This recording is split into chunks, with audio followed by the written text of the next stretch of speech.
All right. We're starting to welcome people from all over North America. We're going to have about a couple hundred people on this webinar, and I'm excited for this conversation. We've got Derek Taylor from T360 joining myself, Travis Saxton, and from T360, and then Dave Carter from Lofty. We've got two amazing subject matter experts. Derek's in Dallas, Texas, and Dave's coming to us from Scottsdale, Arizona. So two warm places. I'm a little jealous because I got snow on the ground here in Denver, Colorado.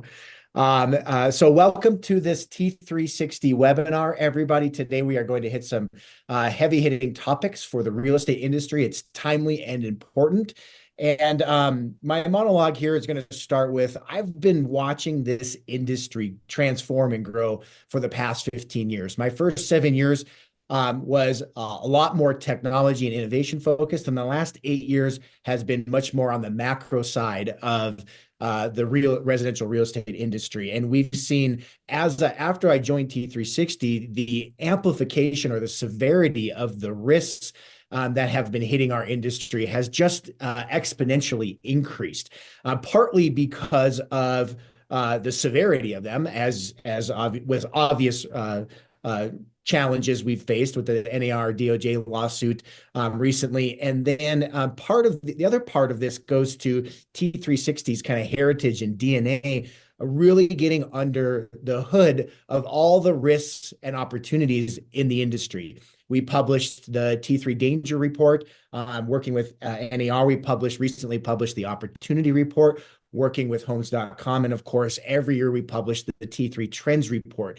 These are outlets for us and opportunities to go out and find that next severe risk or opportunity that is going to be impacting our industry.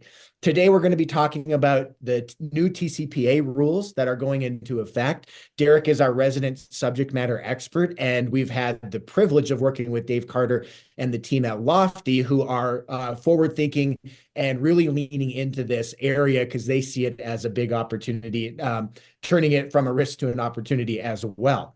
And so we just want you to know that this is real. Derek and I and the team at T360 recently helped transform one of the largest residential real estate industry companies in their business model. We had to help adapt to some of the new TCPA rules. And I think, based on my experience, most brokerages in our industry are woefully ill-equipped to handle this. Now, a lot of the tech companies will have their back, and you're going to hear some of that today. But I still think we are at a fairly significant risk level as an industry when you look at the unique nature of the franchise, the brokerage, and of course, independent brokers down to the independent contractors with the agents. It creates risk and opportunity just in that uniqueness of our industry. And so my parting thoughts here as we jump in and Derek will start sharing his screen is keep in mind that our industry is under a microscope right now. The microscope has not gone away. When we had our settlements in this industry, it has only gotten bigger. And so I want to end the opening with that is we are under a microscope. It's time to look at these risks and really start to prevent future lawsuits in our industry. And that leads us to today's webinar, the TCPA rules. Derek, why don't you take us through, navigating TCPA compliance in real estate, and then we'll go through practical steps for brokers. Perfect. Okay, let me make sure I get this thing presented. And thank you for all that, Travis. So let's talk about what is TCPA. TCPA is the Telephone Consumer Protection Act. It's been around for a while, and it is a U.S. federal law designed to protect consumers from unwanted telemarketing calls, texts, and voicemails, as a very strict set of rules for how businesses, including realtors, can contact people via phone and text message. And basically is just there to ensure that consumers have control over who can contact them and how they can contact them, and basically why they can contact them. So we'll talk a Hey, little bit about, Derek, go back for 1 minute. yeah, You were teasing me. The golden rule, right? The golden rule: do unto others as you want to be done to you, right? That's literally what this is saying. Like, we don't like telemarketing calls. We don't like spam calls. We don't like spam emails. And that's literally what we're here to talk about today. Now we're forming it up, or the conversation's formed in the presentation of like a risk and potential lawsuits. But let's be real. This is all about, our neighbors and our friends in the industry and your consumers. Just like everything else, it's always laws usually are driven by the lowest common denominator. Someone abused this system and now we get to pay the price for that. But it's not that hard. And that's what we kind of want to talk about is this isn't a panic moment. This is another housekeeping moment that we just need to make sure we have our ducks in the row. So now, what's regulated? Phone calls and text messages. Those are the things that are really things that we're focusing on, but only from a telemarketing perspective. This is for marketing specific. This isn't like, can I call my aunt or my kid or whatever, right? You don't have to worry about that. And it's really regulating automated phone calls to cell phones and landlines, pre-recorded voice messages, calls using auto dialers, AI agents calling on your behalf, anything that's what they call regulated technology. The key rules for phone calls is you're allowed to call somebody manually without consent as long as they're not on the do not call list. Consent is required for automated calls to cell phones. Expressed written consent is required for marketing calls using an auto dialer, pre-recorded messages, AI agents, etc. But there's no consent needed for informational calls. If someone reaches out to you asking for some information specifically, or if it's an appointment reminder or whatever, you don't need consent, but you should still be probably manually dialing those people for those things. Text messages as well. The TCPA doesn't see a difference between a text message and a phone call. They're pretty much treated exactly the same. So if you're texting someone using an auto system, an auto dialer, you need to have that one-to-one consent. Mass text messages, ringless voicemail campaigns, anything that, if you're sending automated video texts, anything that goes over a text is included there. So it considers text messages the same as phone calls, meaning express written consent is required for marketing texts, and informational texts require express written consent, but not written consent, right? So they need to have said, it's okay if you contact me, but you don't have to have it in writing. And then manual texting is allowed, but you need to be careful about using texting platforms that might be considered automated under the TCPA. And I'm going to add one big caveat to this. Nobody on this phone call right now, unless you're listening to us and you're an attorney, you might be an attorney, but none of us here are attorneys.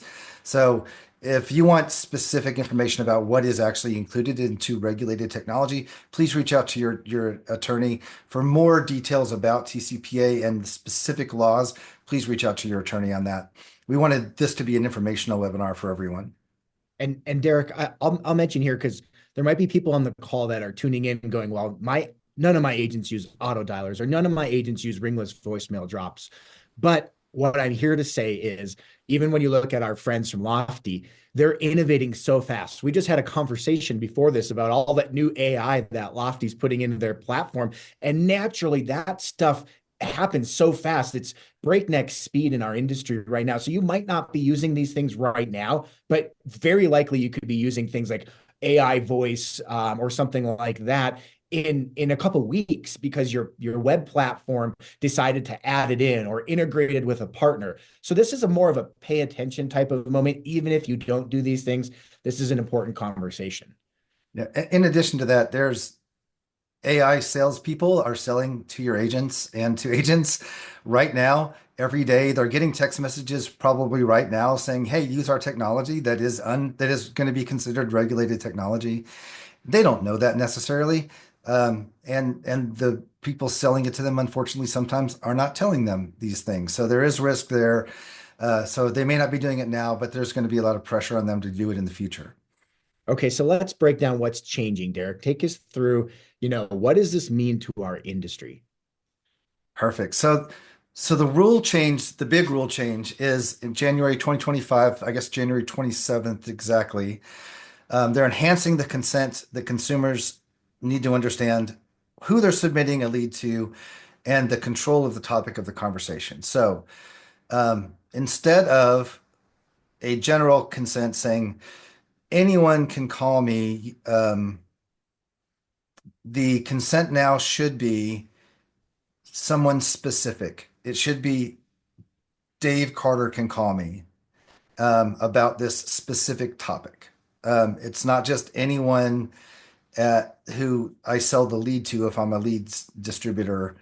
So I can't just, if I'm a lead distributor, I can't sell this lead to 25 different people immediately and have all 25 of them, telemarket to those people directly without one-to-one consent. That Now, means using auto dialers, robo-dialers, AI virtual assistants, etc. think about that for a moment. All it takes in a brokerage, I'm just going to use an independent brokerage right now, but it applies to the franchise as well. All it takes is one agent buying lead sources from somewhere. Could be a major portal, could be anywhere else that they got that lead through, but they don't know or they're not sure that that lead has consent. And then they start doing some of these practices, and you may not even be aware as a brokerage or franchise that this is happening. That opens up risks for your organizations. So that is the kind of stuff that we want to be careful for and watch out for. Yeah, exactly. And remember, there's two pieces. There's TCPA, but there's also do not call, and that also falls into this because now without one-to-one consent, they can still manually dial these people outside of an automated system, but they do need to scrub against the do not call registry before they do that. And that means if it's a mobile phone number, it should be scrubbed every 15 days, and if it's a landline, it should be scrubbed every 30 days, and that's in your system. That's something that you want to start thinking about. And it's not new, that's old, right? That's been around for a while. So remember, TCPA and do not call go hand in hand at this point. Yeah, So, just quickly to piggyback on something Travis said, in terms of, agents may not know the consent status of who they're calling. We haven't touched on penalties and fines yet, but the way that that's been structured under the TCPA now is that these fines may apply to every single instance of an offense, not just one specific person. So if an agent has placed, 5 calls to that person using regulated technology, sent them a bunch of texts using a similar type of technology, the fines or potential fines can stack up pretty quick. Yeah, and is it was it 1,500 per violation or was it a Yeah, thousand? I can't. 500 to 1,500 per offense is the guideline. Yeah, yeah, and it then doesn't take long. I think about the implications of all of a sudden you exponentially apply that to I took 100 leads that didn't have consent and I, auto dialed, then I auto texted these 100 leads. You do the math, that can get outrageous pretty quickly. Yeah. Yeah, thank you. That's a great point, Dave. Yeah, and here's the reason. What's the reason for the call? I think we kind of reiterated that earlier. The experience that people have had with telemarketers has been horrible. So tech and the government are now responding to making sure that that experience is better. And secondly, there's no value in reaching out to a person who's uninterested in talking to you. It just annoys them. It ruins your brand. It's just not a good practice. And then finally, the best conversations are the ones with people who want to talk to you. You may actually get someone to talk to you finally if you call them and they didn't want to talk to you, but you're not going to have a very great quality conversation. And I think the days of just cold calling these lists with a dialer over and over again, getting hung up on, that's the reason why these things are happening. So how can we change this for the good? Just remember the golden rule. Remember what you learned in kindergarten. Treat everybody the same way that you want to be treated. So here's how to apply the law. You can, and again, verify all this information with your attorney. But first of all, notice. The consumer needs to be noticed about how they'll be contacted. They need to be noticed about what the conversation will be about, and they also need to be noticed as to who will be contacting them. They'll also need to know, again, that's consent. Let them know you or the specific person will be contacting them. Now, the good news for this on the consent side is that if you have a consent form, and that consent form says your company name and all of its affiliates on it, we believe that anyone from your company now has one-to-one consent. So I would definitely double check that, but we believe that that's to be the case. Now, we also believe that if the agent just lists on their website, say it's just Travis's website, and Travis is the only person on the list to call, that does not go up. So the consent cannot go up to everyone else in the brokerage. We do believe that if it's at a company level, it's for everyone in the company. So it's company. Which does have implications for your lead routing. If you're a broker that might generate a lead through an individual agent website, but then you have rules in place where you can claw back that lead if they don't respond or something like that. There are implications here from the brokerage lead routing side and potentially franchise as well. Exactly. You also have to get permission to call them, right? That's part of the consent piece. Then methods is you have to get consent for them to call you in a specific way. If you're going to be using regulated technology, auto dialers, ringless voicemail, AI virtual assistants, etc., you must state that in the consent that you gather. And then again, as Dave alluded to, there's significant fines. There are risks to this, monetary risks, loss of business risks, reputational risks. So a lot of things to be thinking about when you're looking at this. Even if you don't get into a lawsuit over this, you're still having issues with your business's reputation. Again, two parts to this.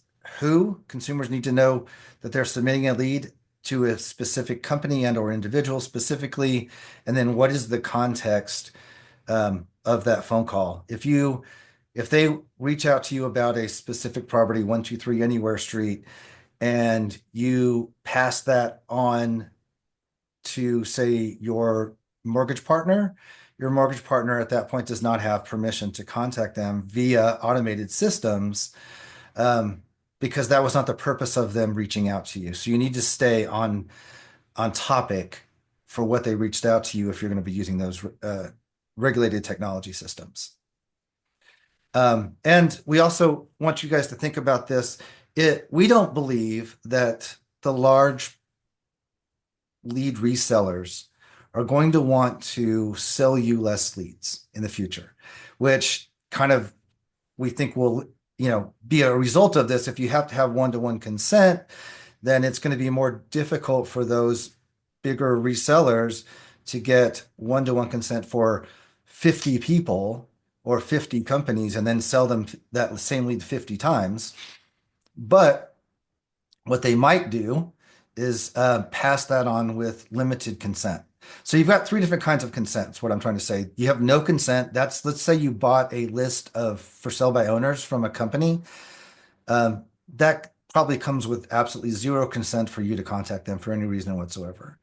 So that's one kind of lead. The second bucket would be limited consent.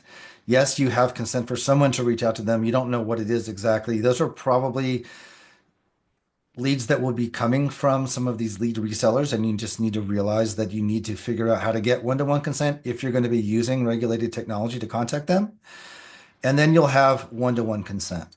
And inside of your system, whatever system you're using to store your leads, you want to figure out what kind of consent that lead has, so that you know what rules to follow when it comes to contacting that lead. And I know that a lot of people have thought about that. Dave at Lofty's thought a lot about that. And we're going to go into that a little bit later about specifically what Lofty's done to help their clients with this. But I wanted to give you guys a couple of different kind of risk waterfalls to apply. First of all, there's really three different kinds of leads that you can market to. There's first party data leads, and those are leads that come directly are generated directly by your brokerage or your agents, for example, on their website, forms, open houses, referrals. In this case, your company has full control over consent collection. So you should know what kind of consent you have on those. And if you've done a good job of getting that consent form filled out, etc., then those are likely your lowest risk leads when it comes to TCPA. The second one is second party leads, and those are leads shared by a trusted partner, mortgage lenders, title companies, whatever. In that case, you need to verify what kind of consent documentation do they have, and use that accordingly. Those are your medium level risk. And then third party leads are leads purchased from a vendor. Those are your highest risk. You need to ensure proof of consent is provided when they come over. And that probably should be documented in a way that you can store and recover it anytime that you need it. So here's a quick way to kind of walk through this. You get a lead. First thing you want to ask yourself is, do I have one-to-one consent? If you do, you can see over on the left or right-hand side, depending on how you're looking at the screen, you have one-to-one consent, then you are okay to use regulated technology to contact them or to manually dial them. If you don't have one-to-one consent, at that point, regulated technology is not allowed to contact that person. From there, you want to check, are they on the do not call list? If they are on the do not call list, then you do not have the opportunity to contact them unless they reached out to you for a specific business reason, or you have an existing business relationship that is not more than 18 months old. And finally, if they're not on the do not call list, and you do have the ability to contact them manually. So that kind of consent waterfall is probably the best first pass look at this when it comes to whether or not you can actually contact that person. And Derek, we got some good questions that came in too. One was, how does this apply to email? And that's actually where our golden rule conversation came from before we were getting ready for this webinar. And I asked the same question. And right now, it does not apply to email, but we do think that you should be thinking about email in this same waterfall fashion. So importing a big list of unknowns and then hitting them with email, while that's okay now, by law, I'm just I'm not a Yeah, the Can't Spam Act will knock that out. So separate laws apply to that. And there's also state level laws that you should be aware of as well. So we're just talking about things on a national level, but you want to look at things that exist at the state level as well. And potentially even municipal laws in certain areas that you want to follow. So always good to get a good attorney review on these practices. Let's talk one moment, because I know Dave's going to show this, but as we get into the Lofty side, let's talk about storing of the consent for a moment. So let's say you did actually get a lead from a third party, could be a major portal or something like that. And that lead comes in with maybe limited consent or full consent, whatever it may be. But you happen to like delete the email after you reached out to this person for a while, and you have no record of this consent. Is that a risk for some of these folks as well? It's all about risk management, right? So is it a risk if you get in trouble and they're coming and they say you didn't have consent, then you have to prove it. It definitely is a risk. If you're treating people well and you're treating them the way they want to be treated, you're probably not going to get in trouble over it. But it is best practice to have a way to store these things so that they are immutable, that you can't accidentally delete them in some way. Yeah. And I think that's really important to think about when you're looking at this as a general overall system for everyone. So that's a perfect transition to our friends at Lofty. Now, if you don't know Lofty, they're one of the leaders in lead generation in the space. They have a growing enterprise solution that is taking the industry by storm. They're one of the fastest growing tech companies in the space. We've gotten to know them really well as an insider with T360, so they are a client of ours. And but they are a pioneer in the TCPA area as well. And so Dave's going to take us through some of the things that their system is doing. And I think this is helpful information, even if you use one of their competitors. Look at what Lofty is doing, and then put your current vendor hat on and say, is my vendor doing these things to protect me? A good example would be that do I have consent box? And that doesn't necessarily have to come through the system of record or the original system here. It can come from anywhere, and we have so many disparate lead platforms generating opportunities in our industry. And then they funnel into maybe somebody's follow-up boss or Lofty or whatever. Those are examples that we want to correct for, and Lofty has done a really good job protecting their clients. So Dave, I'm going to pass it over to you, and we're going to get to see behind the curtain a little bit on what Lofty's doing. And we do have some really nice takeaways for you guys at the end of this that everybody that has registered for this webinar will get to protect their businesses as well. Great. Yeah, thanks for the intro, Travis. And all that stuff that you guys have shared to this point is really valuable. I absolutely love that slide you created, Derek, on the consent statuses there. It's going to be one of the first things I hit on as well. Just for some context, Lofty has an AI-powered platform. It's an all-in-one solution. So we have components that are a CRM. We have a component that's an IDX website. And we have many components that make up marketing functions. So we're sort of uniquely tied into compliance for TCPA. So when we looked at this problem, and we've been looking at this problem now for, I would say, 3+ months, working with top TCPA legal counsel here in the States. We looked at sort of what are the risks for us as a company, but more importantly, what are the risks for our customers in using our technology, and what can we do to mitigate those risks and continue to help our customers be successful every day and not have to worry about things like TCPA compliance. So if you want to just jump ahead, Derek, we looked at sort of 6 areas within our platform that we wanted to address. The first of these is consent statuses. And you can imagine, like with any CRM system, you'll be able to see, whether you can text someone, whether you can, whether they gave you opt-in to email them, some of these different permission type checkboxes. But with this change to TCPA, we felt it's really important to add another layer. So we're going to be able to show consent statuses. And these statuses will apply not just to a lead or a contact record, but to phone numbers, right? So each lead might have 3 phone numbers, and you may have different consent relative to each of those contact numbers. So we're going to be adding 5 new content statuses. If you want to flip over, Derek, we can look at them here. This might be a little bit hard to see, but we kind of constructed this table. So you can see the consent statuses on the left, and then sort of how those numbers can earn that status, whether or not you can collect a call or text them, make regular calls, etc. And then finally, in the last bar there, whether or not you can use regulated technology, these things like AI voice, ringless voicemail, ATDS, etc., in order to contact them. So the highest level of consent, that top one there, is system recorded consent.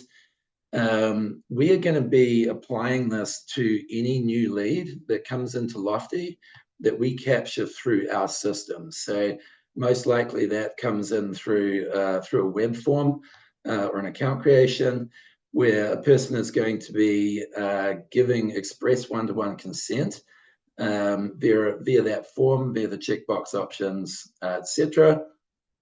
And that gives you maximum ability to outreach to anyone, including if they are on the DMC list. So regardless of, and go back to something Travis said earlier, regardless of whether you're using things like dialers and ringless voicemail right now, you might be in the future, right? Or you might want to in the future, or some of your agents might, and they might just try it and not tell you. And Dave, another example could be, virtual assistants and AI sales assistants are popping up all over the place. Yep. And technically, if they started a call, I believe they would fall under regulated technology for you. And so it could just be like that. And we're all using this technology, regulated technology. Yep. And so the other thing is that the TCPA definition of regulated technology might change, right? And we don't have a view of when and how that will change. So just best practice, any chance you get to obtain one-to-one express consent, just get it. The second one there is user recorded consent. So we don't want to limit the ability for our customers to, market and communicate to their leads as they want to. especially if they've brought in leads from different sources where they have they believe they've obtained consent. We want them to be able to set that status themselves, right? But you will not be able to set a system recorded status. That one will only be available if the system accepts it. Then you've also got something called business relationship or existing business relationship. Derek covered that one. Unknown consent. So by default, if we don't know, if it didn't come in through the system, if it wasn't set by the customer as user recorded consent, everything's just going to default to unknown consent, right? Until that status changes. And then, of course, we have an internal DNC. I highly recommend any sort of CRM or marketing communications platforms you guys are using. Do maintain this as best as possible. This is sort of the first layer and best defense at mitigating risk by calling numbers that might be on DNC. Right, so the second piece then is in Lofty's platform specifically, we identified two components that we think fall under this category of regulated technology. One is a native functionality that we call Lofty outbound voice messages. Basically, this gives customers the ability to pre-record a message or have the AI create the message. And then when they're placing a call, if they are not able to reach someone, they hit the voicemail, they can use this feature just to drop that message into the voicemail and then move on to the next call and move on to the next activity. The second one is a ringless voicemail solution. It's an integration that we have called Slide Broadcast, fairly commonly used. But in both of those cases, we think these qualify as regulated technology. So we've built in components to help customers identify that this may be the case. And so they need to take sort of an extra step of pause. And what do I want to do here with these leads? If you jump to the sort of visual here, Derek, I'll show you guys. And Dave, I'd like to commend you for opening up and sharing this, because you didn't have to be like, hey, we have these two features in our platform that are regulated, and if you use them incorrectly, you could be in trouble. Like that is really awesome of you guys to come out, to share, to be a pioneer in this area, and to help combat how TCPA will be affecting our industry. So I do want to thank you for doing that. Yeah, of course. I mean, at the end of the day, we just want to do what we can to help customers, right? Mitigate risk and be successful. So you can see in these visuals here, the first time or people come into these features to configure them, we're going to basically require that they configure their consent settings. So the user will have the opportunity at that point to set a user recorded status for groups of leads, segments of leads, individual leads, etc. And then they can go ahead and use those features. Right. Number 3 then, and I think this sort of universally applies to anyone who has a website. Next slide, Derek. You're going to want to update your web forms. 2 things, specifically the verbiage. And for the verbiage, we recommend contacting legal counsel. Lofty default forms will be updated to our best practice standards based on our understanding of the requirements automatically. Customers can still make changes to those though.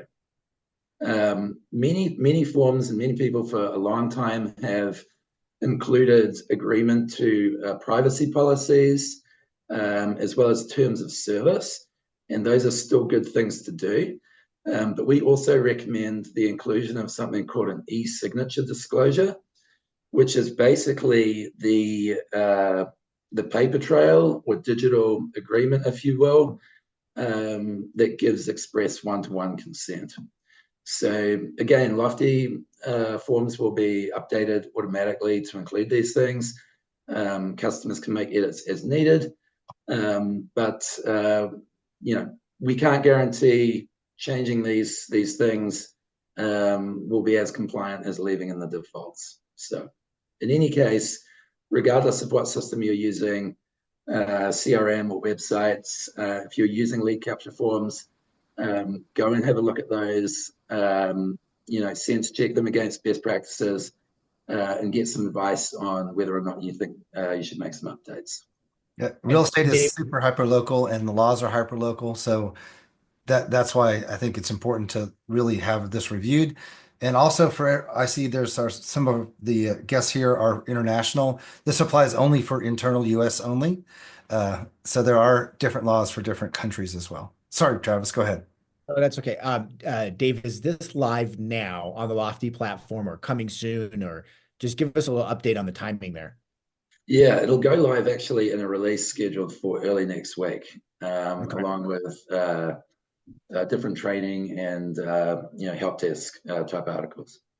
Awesome. Thank you. Yeah.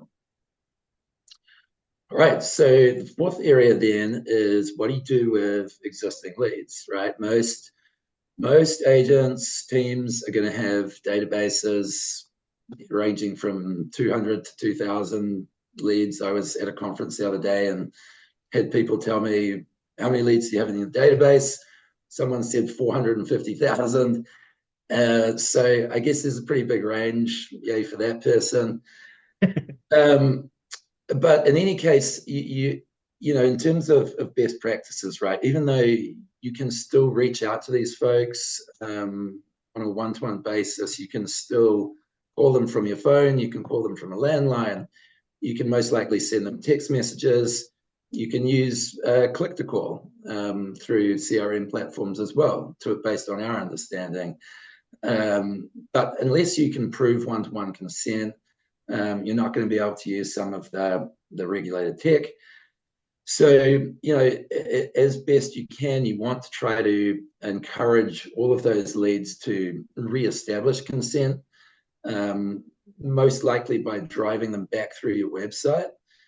So we're going to have kind of a templated version of this that someone can just hit as a direct action that says send consent email.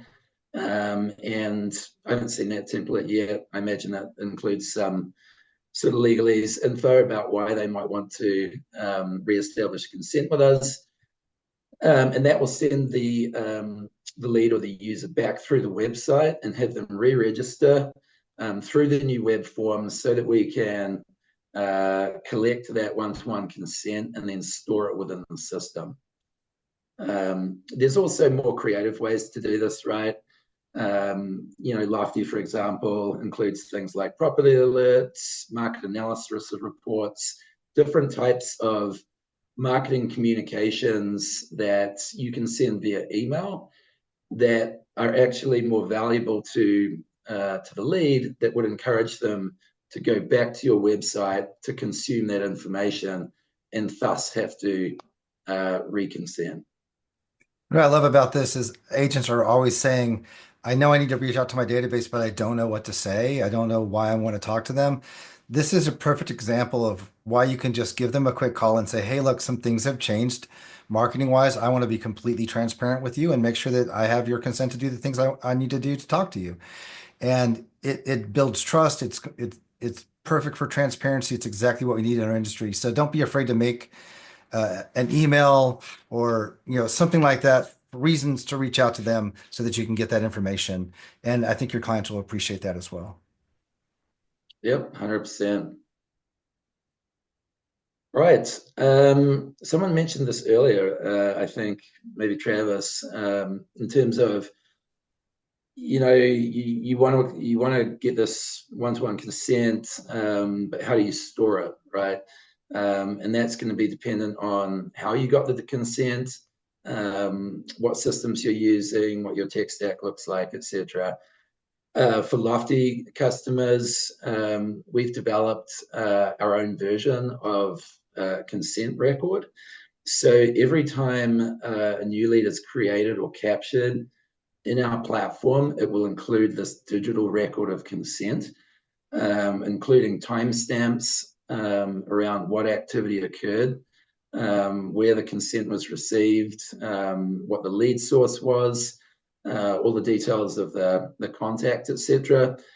And if this consent changes over time, this consent record will also update. So it will actually retain a log of different consent. And this record is going to be easily exportable as a PDF. So if you ever need to provide proof, if you're using regulated technology, for example, that's going to be very easy to do, and you'll have a nice layer of support there.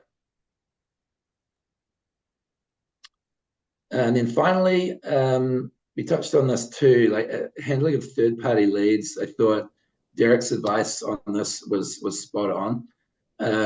Anytime you are obtaining leads from third parties, or you're buying lists, or getting referrals, you should at least be asking those vendors, what is the level of consent that I have to contact these people, in terms of email, phone, text. Just in general, it's a good thing to ask. I do in my own marketing. You want to be able to know that to protect yourself. In many cases, you're either, when you're bringing things like that into a CRM platform as well, you may not know. Certainly, we don't know unless the third-party provider passes that information to us, or you add it in the process as it comes into the system. So essentially what we're doing here is anything that comes in through a third-party lead provider. In this case, we've got integrations with Zillow and Realtor.com and all of the major lead gen players, right? By default, those leads are going to come in with a status of unknown. But again, the Lofty customer can change that status based on their understanding of what they got from the lead provider, or their level of comfort with the quality of the data they received. So just another way for us to sort of help users protect themselves and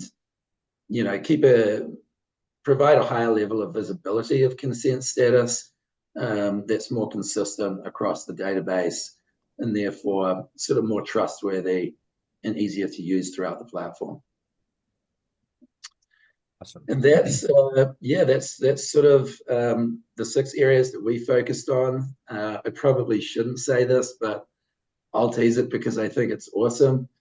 One of the things we discovered in this process is that protecting yourself from potential TCPA violations with these changes is not as complicated as we all thought at one point, I think, as an industry. But what is quite tricky is DNC, right? Maintaining a database that is, first of all, you're updating your internal DNC, but you also want to be scrubbing it fairly regularly, and certainly scrubbing new leads against at least the federal DNC list. And that can be tricky to do. So we're working on providing that functionality within Lofty, so that you will be able to sort of bypass the manual hassle of having to do that, and we'll be able to run that check through Lofty and then gain the confidence that the folks you've brought in at that time, at least, are not on the DNC list. So coming soon. That's a great point. Yeah, one of the things that you want to think about, this is just part of a general overall increase in restrictions on what we can do as marketers. And it's not just the real estate industry, it's everyone who is a marketer. And so when you're looking at your marketing as a company, you want to look at, marketing compliance when it comes to regulations. This is just one piece of that. And so if you have more questions about general marketing compliance, reach out to T3. We can help with some of that stuff. But Travis, I bet you have some parting thoughts for us on all this. Yeah, my parting thoughts are, obviously you can see what a pioneer and forward-thinking company with the consent, immutable records, and like the update, all that stuff that Lofty's doing. That's fantastic. So, kudos to them for opening up, for being transparent, and making corrective action in their platform. I can't speak to all the other platforms in the industry. We know a lot of our clients, some are actually on this call, are making changes as well. And we know some of our brokerage holding companies and franchise clients at T360 are leaning into this as well. And so feel free to reach out to the team over here, and we can point you at least in the right direction. If somebody's using a guy in a garage to do their website and they using spreadsheets for their, CRM and stuff like that, we can still help there too.